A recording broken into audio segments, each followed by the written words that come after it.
Shalom, everybody. This is Brian from Hebrew Hearts. I work in mental health, so I'm out at 11 o'clock at night trying to find a missing patient.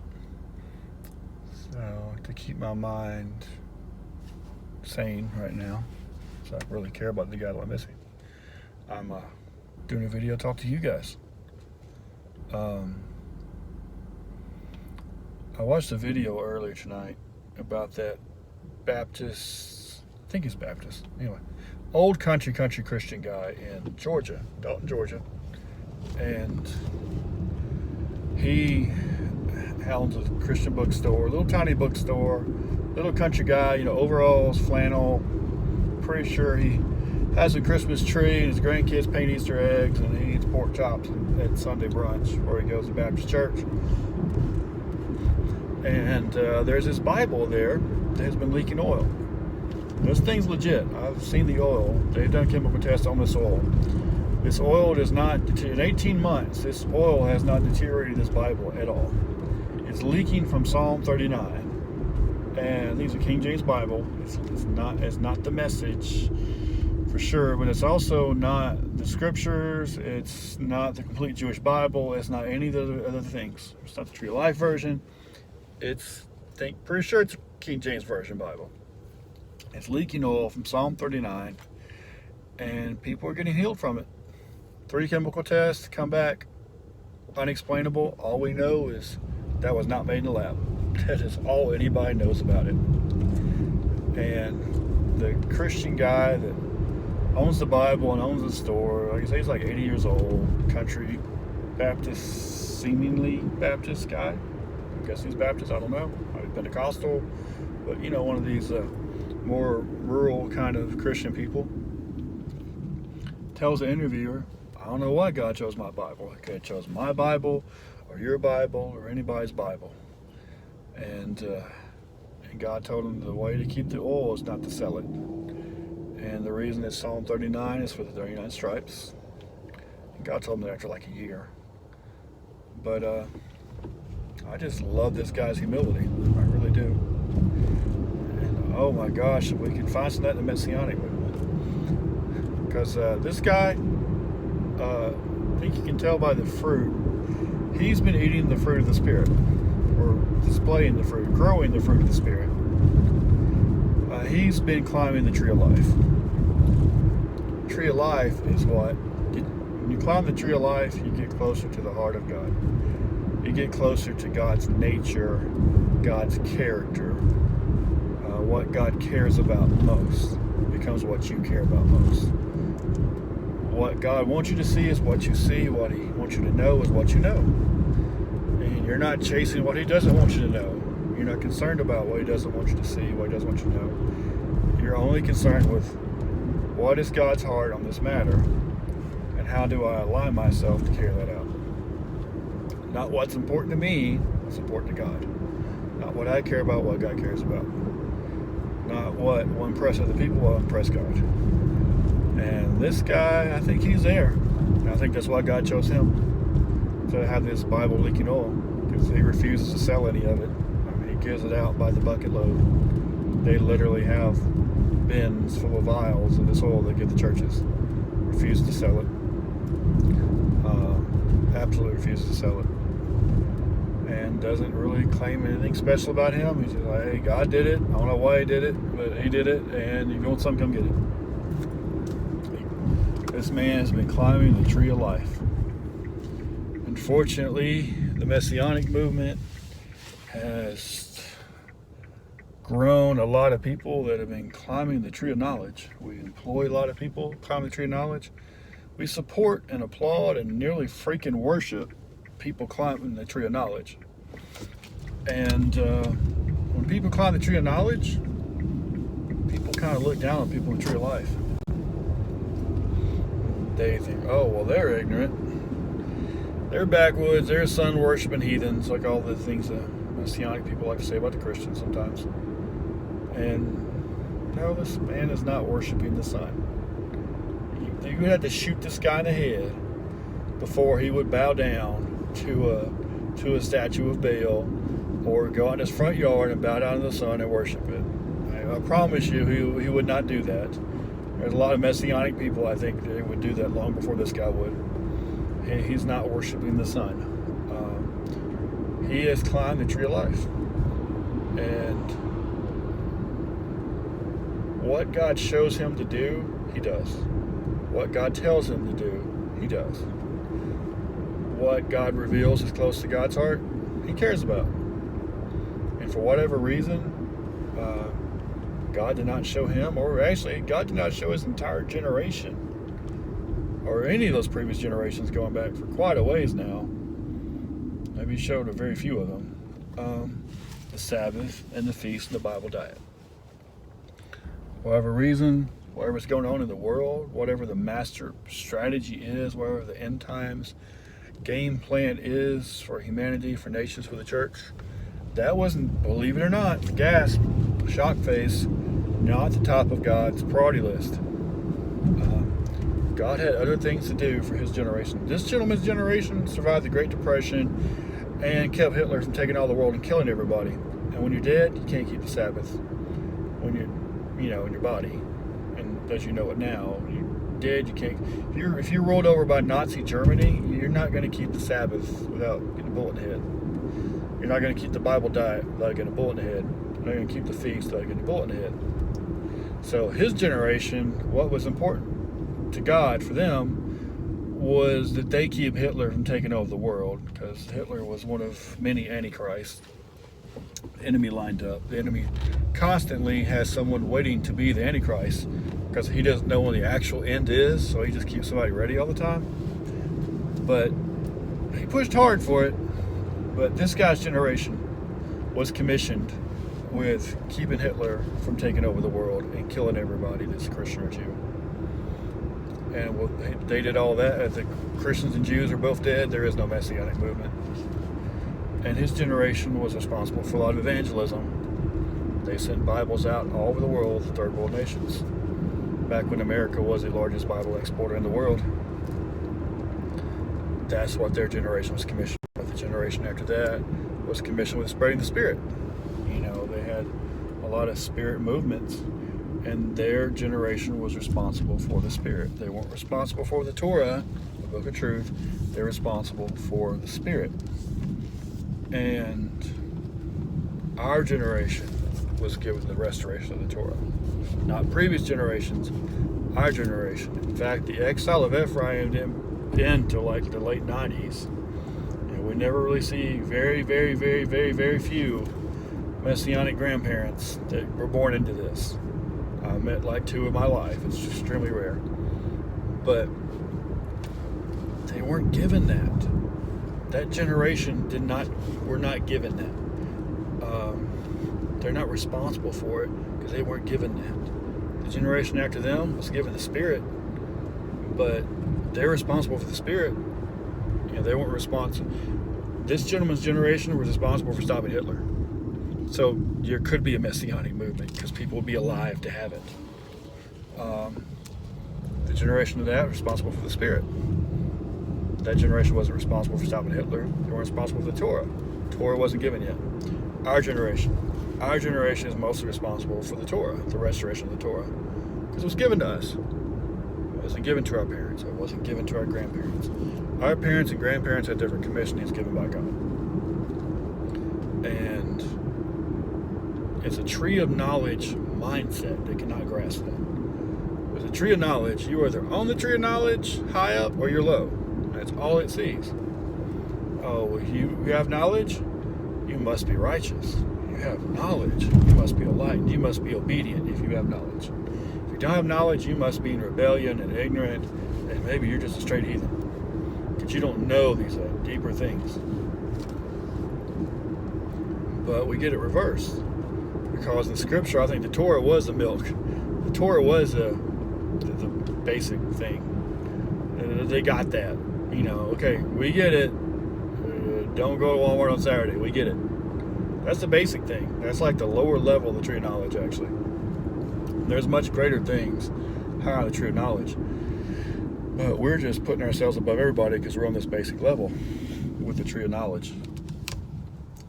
But this guy, he's on the tree of life, I think. He's climbed high on the tree of life. And there are a lot of people low on the tree of knowledge looking down on someone who's high on the tree of life. Because the higher you get in the tree of life, the closer you get to the heart of God. The closer you get to the will of God, the intention of God, the character of God. And you just can't replace that with knowledge. You just can't. So if I hear one more person called Christian the Sun Worshiper, I'm going to scream.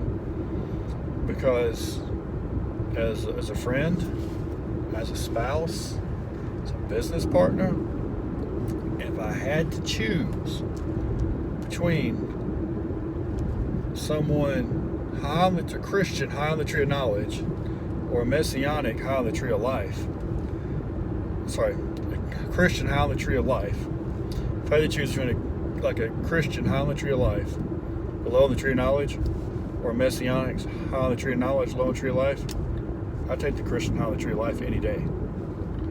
Because knowledge can kill you, it can make you bitter, it can make you inflamed. It's an inflammatory substance, is knowledge. Sometimes that's good, sometimes it's bad.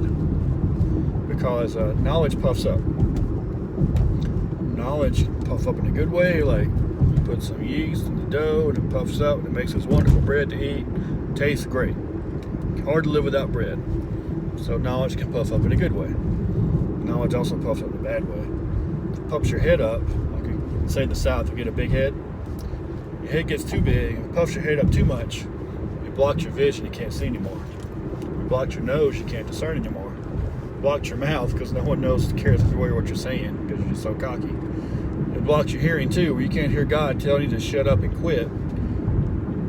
You can't hear God because your ears are puffed up. The knowledge has puffed your head at the point. Your ears don't, spiritual ears don't work. You can't hear God saying stop. You can't see how God sees other people.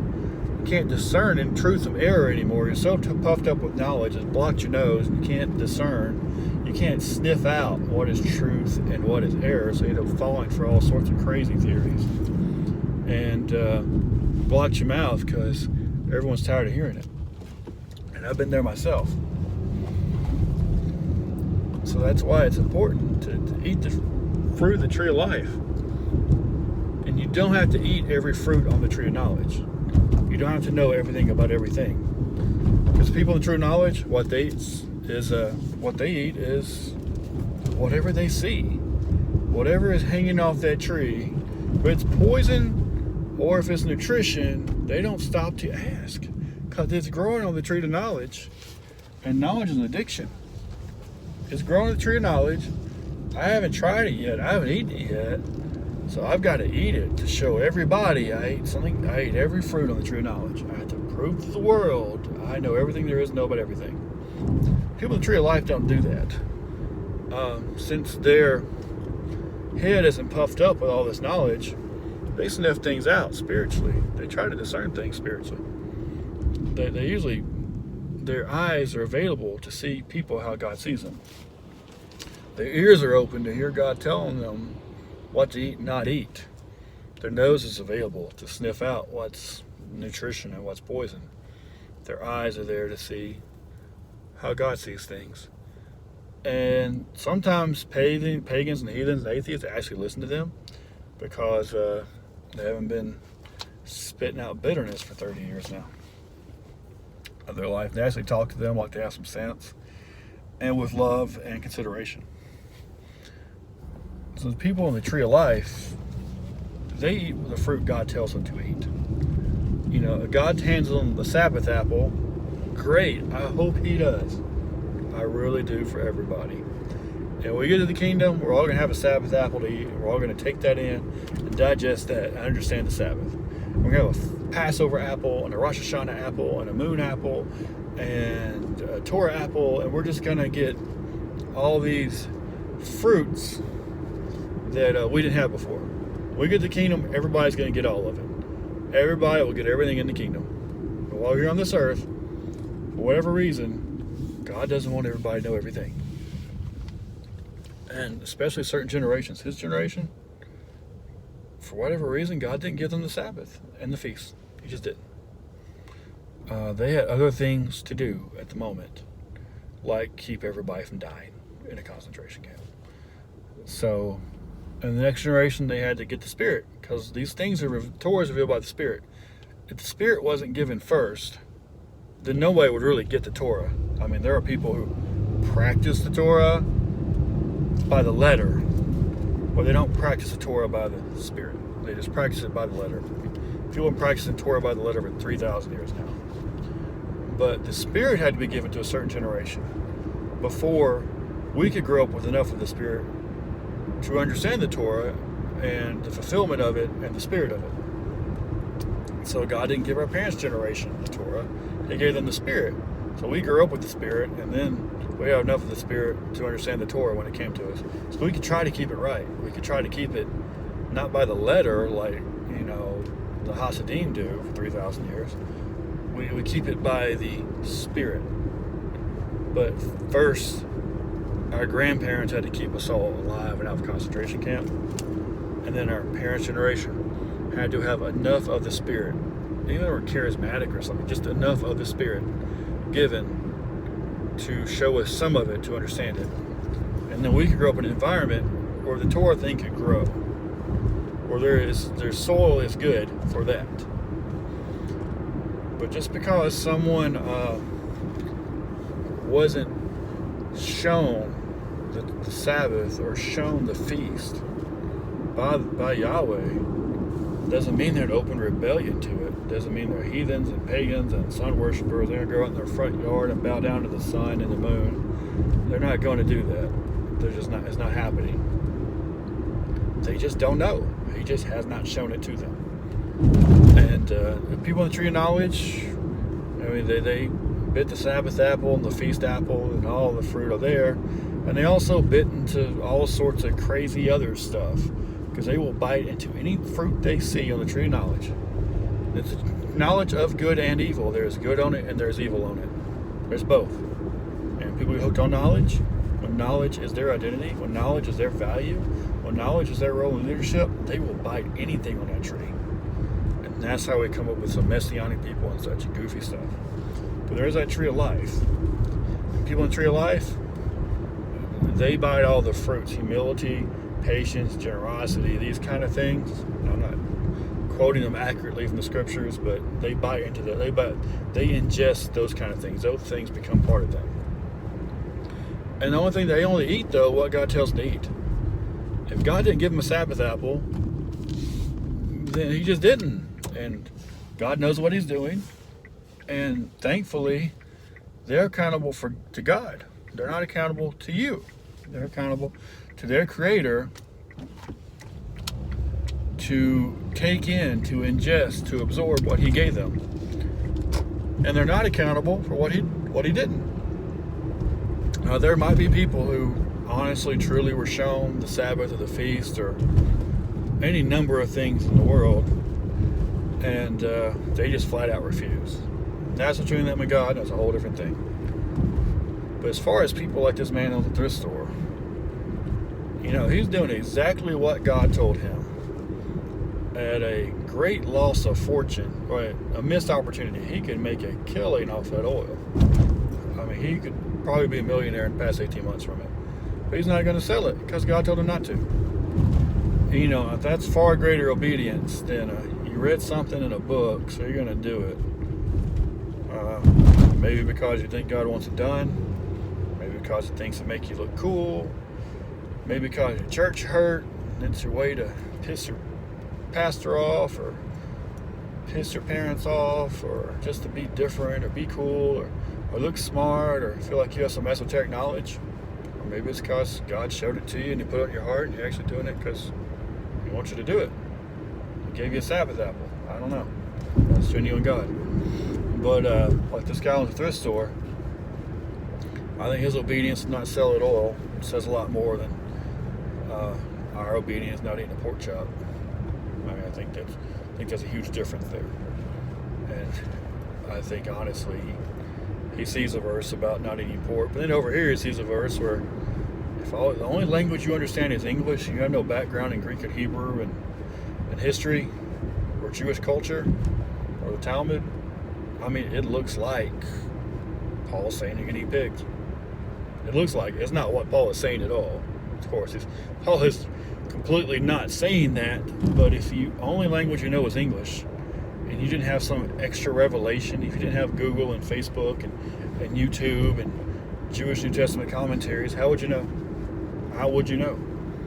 And if God wanted his generation to know all those things, I mean, he would have made sure there was Google and YouTube and Facebook and Jewish New Testament commentaries to tell them, but it wasn't given to their generation. So, all the people climbing the tree of knowledge, please stay off the backs of the people climbing the tree of life. Because when you eat the tree of life, you eat what God tells you to eat, and you don't eat what he doesn't tell you to eat. And you are only responsible for what you're instructed to do. You eat the tree of knowledge, you eat the good, you eat the evil, you're responsible for both. Even the evil, even the false doctrine, even all the things you shouldn't have been teaching and should have been saying, because you were so obsessed with knowledge, you're so addicted to knowledge. You'll eat anything on that tree of knowledge without question. You don't stop and ask God. You just know it's knowledge and it's secret and it sounds cool. So you spread it all over Facebook and YouTube and wreck a lot of people's face with a bunch of bullshit. So please be mindful of that tree of life. And the tree of life is asking Yahweh to make you closer to him and to show you what you need to know, to show you what you don't need to know. And the tree of knowledge is just grasping at anything that is unfamiliar and is esoteric and looks mysterious. It's a lust of the brain. The tree of knowledge is a lust of the brain. The tree of life is desire of the spirit. So hope that helps you